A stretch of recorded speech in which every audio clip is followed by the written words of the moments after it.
से मैं West Bank की यहाँ पर बात कर रही थी कि क्या वेस्ट बैंक में जो बैठक है उसे लेकर कोई शांति का रास्ता यहाँ से निकलेगा। कर्नल शैलेंद्र, मैं आपको थोड़ा सा कहूंगी कि प्लीज आप वॉल की तरफ आइए और थोड़ा हम बात करेंगे वेस्ट बैंक का। मैं चाहूंगी कि थोड़ा सा आप यहाँ पर दिखाइए कि बैठक में मुद्दा जाहिर तौर पर फिलिस्तीन रहने वाला है और कौन कौन इसमें शामिल होने वाले हैं। अमेरिका, मिस्र, जॉर्डन, इजराइल, यमन और कतर। मैं जॉर्डन पर थोड़ा इसलिए अभी फोकस कर रही हूँ क्योंकि अभी थोड़ी देर पहले हम मेजर जनरल के सिन्हा से बात ही कर रहे थे। इस मीटिंग का क्या मतलब है जब आपने यानी कि अमेरिका ने फलस्तीन को मान्यता नहीं दी है लेकिन हमास के लिए आप उसके प्रशासक से मिलना चाह रहे हैं। As far as America is concern, हमें बड़ी जिम्मेदारी से समझना चाहिए। आ किस लिए रहा है? आ रहा है इजराइल के लिए।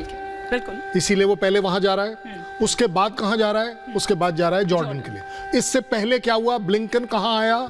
इजराइल आया। इजराइल के बाद वापस कहां गया?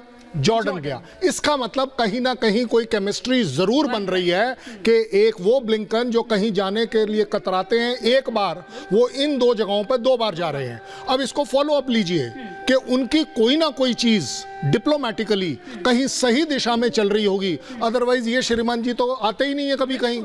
इनका अपने आप आना इतना बड़ा माना जा रहा है। आप सोचिए, 2 स्ट्राइक ग्रुप को मोबिलाइज करने में उन्होंने 24 से 42 घंटे लगाए हैं, 48 घंटे लगाए हैं और उसे डिप्लॉय कर दिया।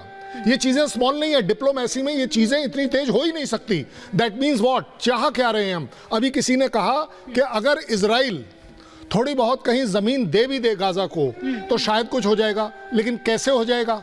इजराइल, आप पूरी ये सारी कंट्रीज क्या बोल रही हैं कि हमें हमास से कोई मतलब नहीं है दिखाने के लिए, लेकिन पैलेस्टीन से है। अगर इजराइल पैलेस्टीन को लैंड दे रहा होगा तो आपको क्या लग रहा है? हमास चुप हो जाएगा? क्योंकि हमास बोलता है कि मैं तो पैलेस्टीन की लड़ाई लड़ रहा हूं, लेकिन वो साथ ही साथ बोलता है मैं इस्लाम की लड़ाई लड़ रहा हूं। और इस वजह से आप सारे लोग ब्लैकमेल हो रहे हो कि ये हमारा इस्लाम का बंदा है। और अगर जमीन दे भी दी आपने, आज आप किसी पैलेस्टीनियन, किसी हमास वाले बंदे से पूछ लो कि अगर 10 किलोमीटर बाय 10 किलोमीटर इजराइल में से जमीन तुम्हें मिल गई, तुम विड्रॉ कर जाओगे?